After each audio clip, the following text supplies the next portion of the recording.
गुरु की मर्यादा अपने आप में बहुत है, लेकिन गुरुदेव कहते हैं अगर कहीं कोई संत मिल जाए जो गुरु शरणागति से तुमको ज्ञान रूपी नेत्र मिले हैं, उन नेत्रों से संत की पहचान करके उनके चरणों में प्रणाम कर देना, बच जाओगे, बच जाओगे। और यही जीवन निकल गया देखते देखते कि ये मेरा गुरु है, तो वो मेरा गुरु है, कि वो मेरा संत है, मेरा प्रेमी गुरु है, तो जीवन निकल जाएंगे कितने हजार, लेकिन भगवत प्राप्ति नहीं होगी। क्योंकि आत्मा को जानने के लिए हमको शरणागति की जरूरत है। आत्मा को जानने के लिए शरणागति की जरूरत है। अगर शरणागति के चलते हुए अगर हृदय में कृष्ण के चरणों में प्रेम नहीं है, उसको भक्त कहने का अधिकार नहीं। क्यों?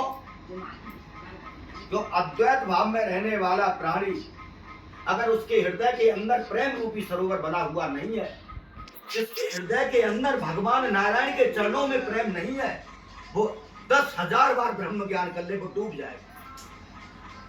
क्योंकि ब्रह्म ज्ञान प्रगट ही अनुराग के बाद में होता है। ब्रह्म ज्ञान से केवल इतना होता है कि हम अपने आप को जान जाते हैं, लेकिन जो वासना जो भरी पड़ी है और कच्छ प्रथम वासना रही, वो ज्ञानियों के चित्त का भी हरण करने वाली भगवान की बनाई हुई त्रिगुणी माया है। रज और सत और तम तीनों गुणों के अधीन ये जीव हो जाता है, लेकिन इस माया का कलेश तभी खत्म होता है तब मन भगवान के चरणों में दे दिया जाता है। इसीलिए शरणागति आराध्य और गुरु का इतना ध्यान रखो कि मर मिटो उनके लिए, इतना भजन भक्ति उनका करो, सगुण साकार भक्ति करिए।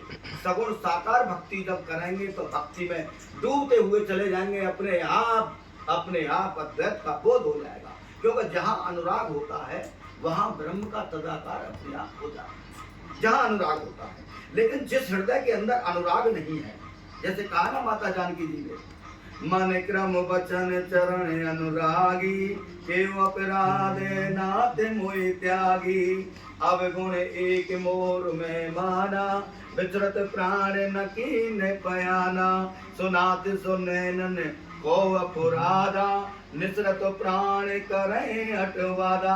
हे हनुमान जी, कौन सा मेरा अपराध हो गया जो भगवान मेरे स्वामी ने मुझको त्याग दिया है?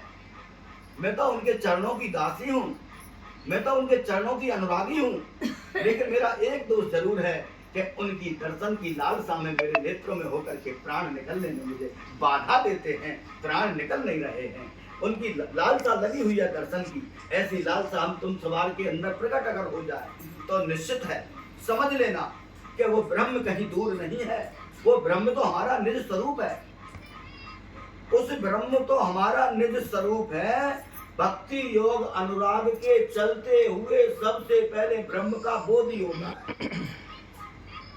कितना भी सुखदेव जी महाराज थे, महाराजा जनक जी थे, ये ब्रह्म तदाकार किए हुए थे, लेकिन जिस समय सुखदेव जी महाराज ने अपने पिता श्री व्यास जी के पहले तो कह दिया उन्होंने कि कौन किसका पिता और कौन किसकी माता, मैं तो एक निर्विकार आत्मा हूँ, कौन कितने जन्मों में किसका पिता बना है और कौन कितने जन्मों में किसका पुत्र बना है।